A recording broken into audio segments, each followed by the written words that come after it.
What is the difference between leucine and isoleucine? Only CH2. Here what will be? CH2, CH3, CH3. Just one hydrogen will be less. So circle, triangle means CH, CH3, CH3. Okay. CH2, CH3, CH3 means one hydrogen will be less. So that is leucine. So isoleucine means what will be?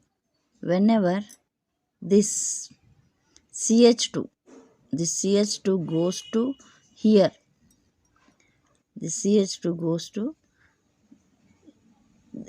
here, no, one CH, no, this CH goes to here, CH2 CH3 means one is less, one as we go up it is increasing the hydrogen ions.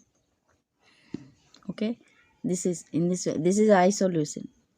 Okay, this here triangle.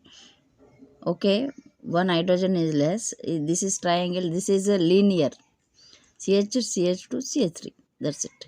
This is a difference between the leucine and isoleucine.